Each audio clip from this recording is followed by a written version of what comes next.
Muito bem, galerinha, estamos de volta. Vamos falar então agora da nossa terceira tipologia textual, que é a dissertação. Na verdade, a quarta, né? Porque eu te dei aquele bizu do texto injuntivo, que também não deixa de ser um tipo de texto. Falemos então da dissertação. Mais uma vez eu vou lembrar para você o seguinte, meu aluno, a dissertação que você vai encontrar em uma prova teórica, você tem que observar nela aspectos um pouquinho diferentes do que se você fosse fazer uma dissertação. Mas a base é a mesma. E quando você estuda para aprender a fazer uma redação, e geralmente o que cai em prova quando tem uma prova discursiva é a dissertação, lá a gente ensina para vocês que vocês têm que basicamente defender um ponto de vista. Inclusive, eu sempre bato nessa tecla.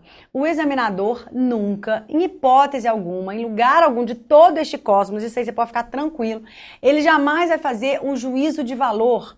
Ele jamais vai fazer um julgamento sobre o seu caráter, sobre a sua moral, dependendo do ponto de vista que você defender.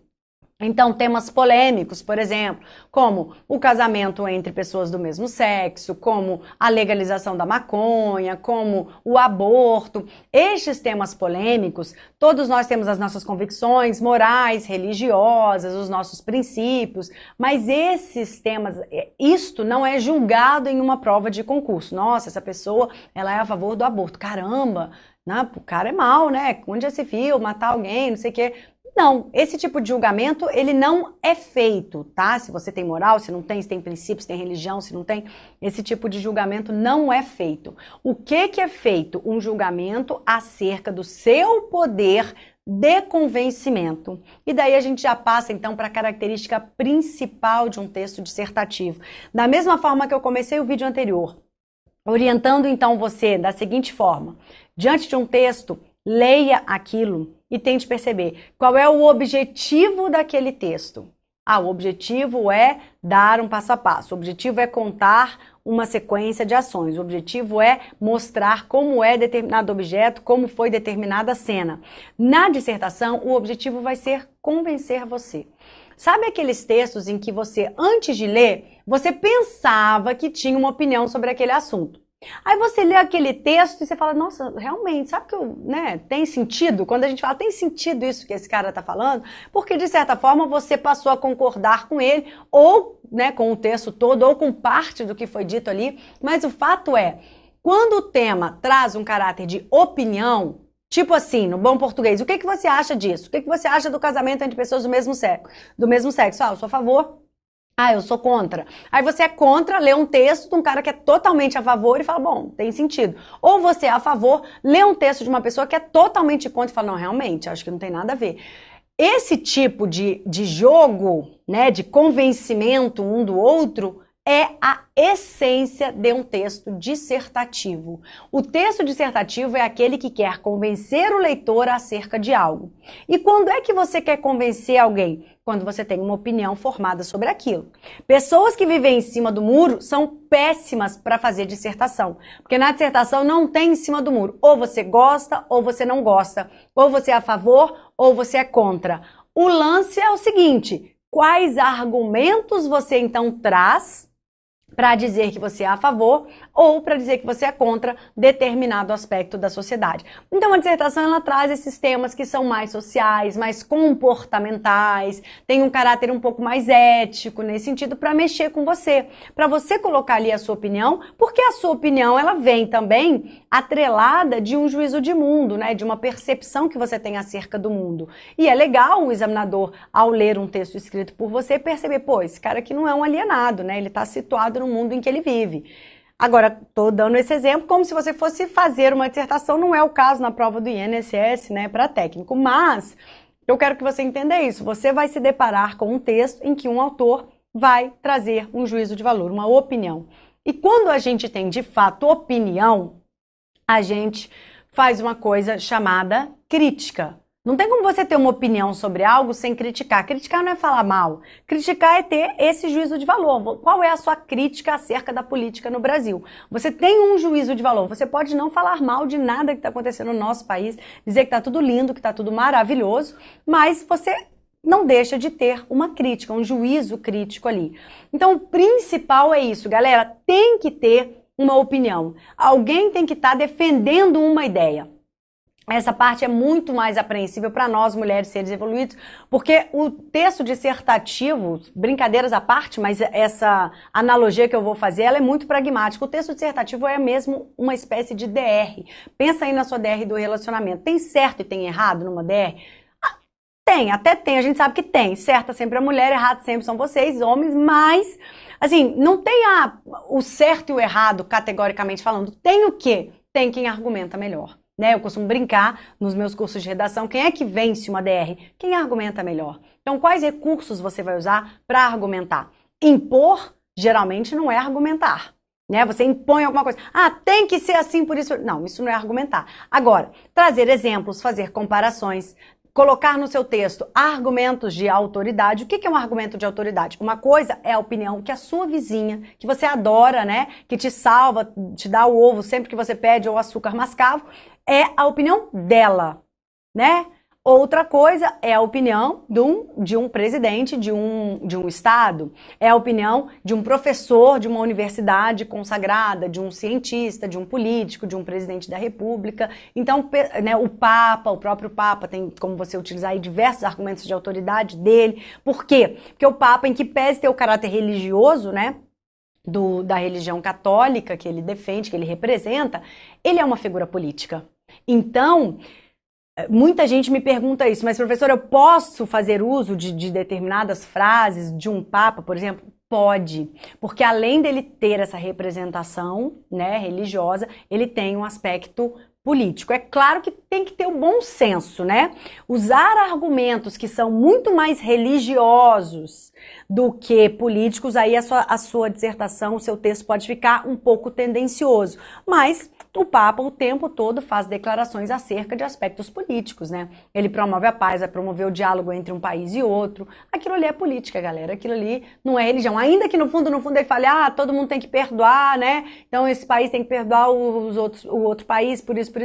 Mas ele tem um caráter, olha, né? Se vocês refizerem essa união, essa aproximação, isso vai trazer consequências benéficas do ponto de vista econômico, né? Vai melhorar a economia, vai melhorar a qualidade de vida da população do país, etc. Então, sempre perceber o caráter político de declarações dessa figura, ok? É diferente de um líder de outra religião, aí você tem que ter mais cuidado ainda, porque às vezes isso vem muito recheado só de um aspecto religioso. Tá?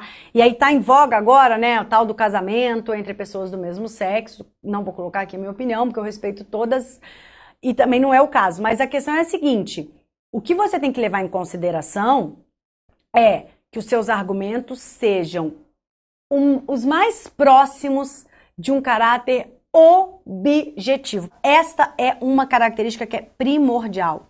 O discurso da dissertação é objetivo.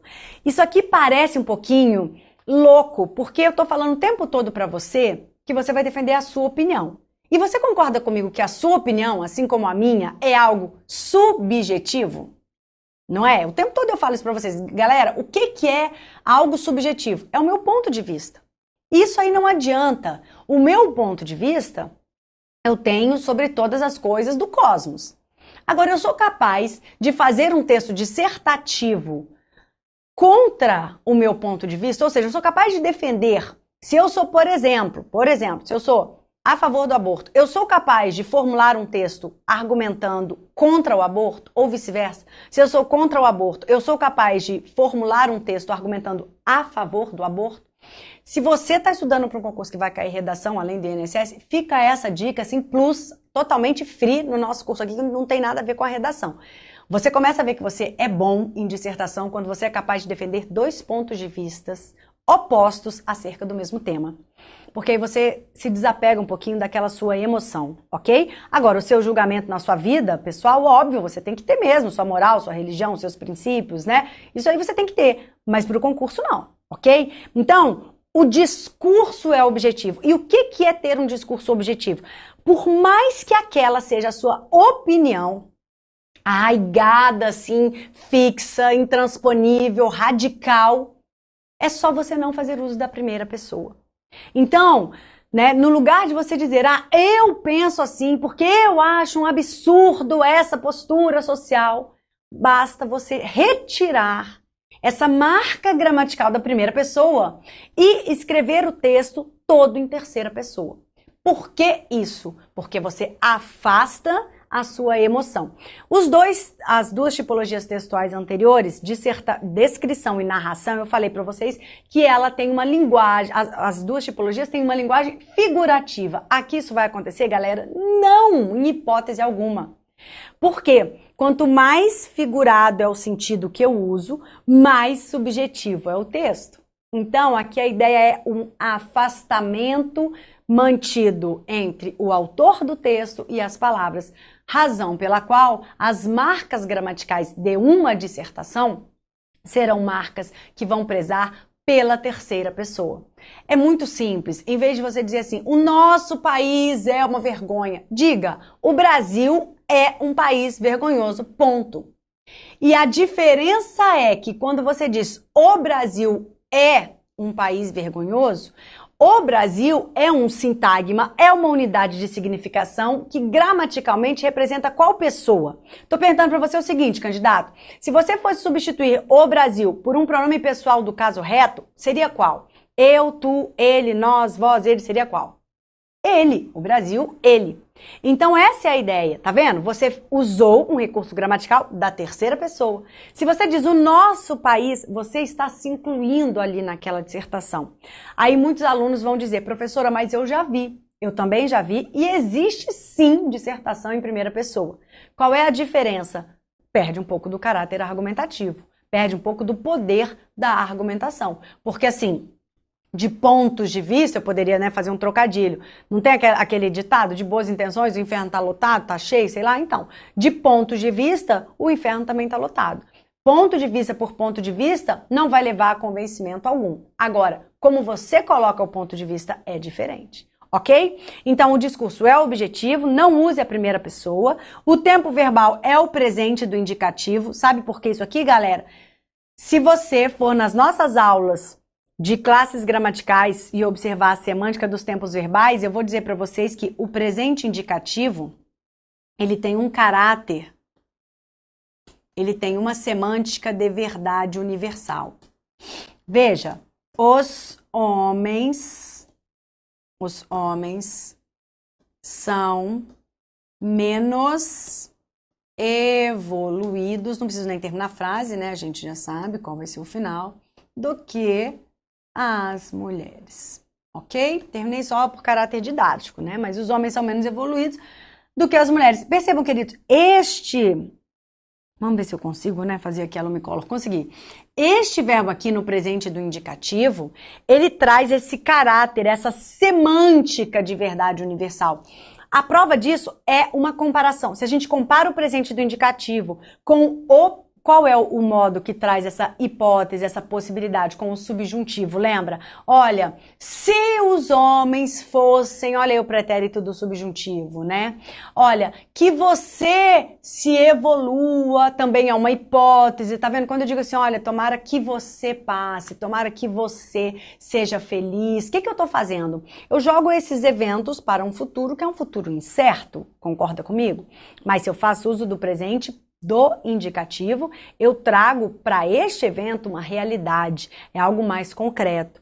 Se eu digo, olha, talvez os homens sejam, olha aí, o nosso subjuntivo, o presente do subjuntivo, dá essa ideia de dúvida. Talvez eles sejam, claro, o próprio advérbio talvez também fortalece essa ideia duvidosa, mas o verbo também.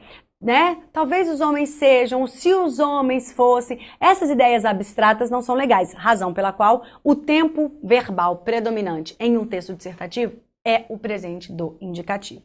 Já falei do tempo, já falei então da terceira pessoa, sempre a predominância para usar essa terceira pessoa, por quê? Porque ela traz um caráter de objetividade e é muito mais fácil você argumentar, trazer exemplos, trazer comparações, porque a questão é você convencer trazendo fatos, trazendo dados históricos, trazendo dados estatísticos, comparando países, comparando resultados de políticas que foram implantadas na China e no Brasil, por exemplo. Então, tá vendo? São fatos. É a sua opinião, mas você vai embasar a sua opinião com coisas objetivas, com aspectos objetivos, com argumentos objetivos. Essa que é a ideia.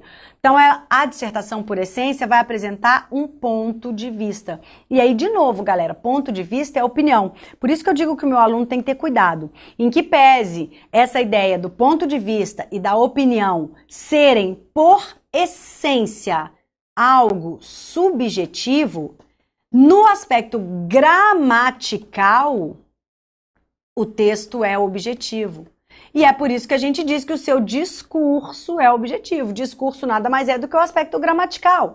Por isso, ó, o tempo verbal é o presente. Há uma sequência argumentativa.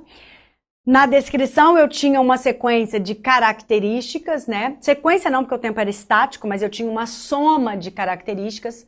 Na narração, eu tinha uma sequência de eventos, uma sequência de ações, uma sequência de fatos ocorridos. Aqui, na dissertação, eu tenho uma sequência de argumentos. Por que que o Brasil é um país vergonhoso? Esse é o meu argumento.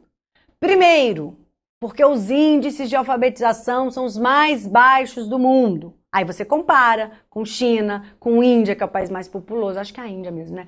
Enfim, com outros países. Segundo, tá vendo? É uma sequência de argumentos. Não necessariamente eles estarão apresentados, né? Primeiro isso, segundo aquilo, mas essa é a ideia. Então, por quê? Primeiro argumento, índice de alfabetização. Segundo argumento, maior índice de corrupção do planeta, né? Está entre um dos países que tem maior corrupção. Verbas, portanto, da educação são desviadas e vão para onde? Vão construir mansões, vão comprar iates, vão pagar viagens caríssimas, vão ser depositadas em paraísos fiscais. Tá vendo? São fatos. Se eu digo para você que as verbas da educação são desviadas e vão parar em viagens, né, em iates, em casa, você vai duvidar disso? Não vai, porque isso é um fato. Eu posso até não ter a ideia exata, a noção perfeita de quanto foi desviado da educação em 2015, de quanto foi desviado da saúde em 2013. Né? Qual foi o rombo esse escândalo da Petrobras? É um exemplo excelente. Cada vez o negócio parece que aparece mais e mais e mais prejuízo, né? Não dá para calcular ainda o prejuízo sofrido aí pelos cofres públicos por essa baguncinha básica da Petrobras. Então, eu posso até não saber o dado exato. Agora, eu sei quais são os fatos. Onde é que esse dinheiro foi parar? É só você olhar as contas, né, dos caras, 40 milhões de euros. Gente, eu não consigo imaginar, eu acho que nem, né, Tio Patinhas, só consigo imaginar aquela montanha, assim, Tio Patinhas, meu sonho de criança era mergulhar naquelas moedinhas, mas eu ainda não consegui realizar, enfim. Então, galera, a ideia é essa, eu vou tentar convencer o meu leitor. Esse é o objetivo, eu vou convencer você, e aí, meninas, nós sempre ganhamos, pensa na DR, é uma mulher tentando convencer um homem, e a gente sempre convence. No final das contas, onde é que eles vão jantar? Onde a gente quer. No final das contas, eles falam com quais amigas? Com aquelas que a gente quer. Agora, por quê? Eu não quero que você fale com essa amiga. Pode ter certeza que ele vai falar, ainda que seja escondido. Agora, dá um argumento pra ele. Prova que ela é, né, uma peri. Olha aqui as fotos do Facebook. Olha o tipo de foto. Aí é argumento, você não é coisa da sua cabeça. Porque você fala, não tem nada a ver. O que você fala? Ok, tô fazendo um ensaio nesse nível e vou postar no Face. Ele não vai deixar. Então, não é uma crise de ciúme, é um argumento plausível, objetivo e, claro, coberto de razão. Pronto, aí você convence. Brincadeiras à parte, mas a ideia é essa. É só você não dizer pra ele, eu não aguento, eu não suporto essa menina. Agora, se você diz, meu digníssimo, né, namorado, ser evoluído, olha o que eu vi, olha o tipo de foto dessa pessoa. O que você acha, né, desse tipo de foto? É legal? Posso fazer uma fotinho assim, colocar no meu perfil? Entendeu? É diferente. Você não vai mais ser, como é que eles dizem que a gente é a louca, né? Você não vai mais ser a louca da relação. Até costumo brincar. Quando o seu namorado, parceiro, seja lá o que for, né? Quando ele disser pra você, você tá louca? Pode ter certeza, você tem razão. É sinônimo. Quando eles dizem, você tá louca? É porque você tem razão. Vai por mim, tá? Enfim, galera, pra gente fechar, a marca gramatical, claro, o uso dos pronomes na terceira pessoa, né? Aquilo que eu falei, lembra do exemplo? O Brasil é um país vergonhoso. A ideia é essa. Eu posso substituir este sintagma aqui por um pronome da terceira pessoa. Então, assim, eu coloco pronome, mas na verdade são pronomes e expressões que tenham a marca gramatical da terceira pessoa. Beleza, galera? Então, qual é o objetivo aqui destas duas aulas de teoria da tipologia textual? Mostrar para vocês essas características básicas, né? Que são capazes de diferenciar um texto injuntivo, um texto narrativo, um texto descritivo e um texto dissertativo. A partir do nosso próximo vídeo, nós vamos resolver exercícios e aí tudo isso vai, né, florescer, vai palpitar e vou mostrar isso para vocês em palavras, como é que a banca FCC trabalha e cobra estes assuntos, ok? Próximo vídeo, então, resolução de exercício. Não saia daí, eu estou esperando você. Até daqui a pouquinho.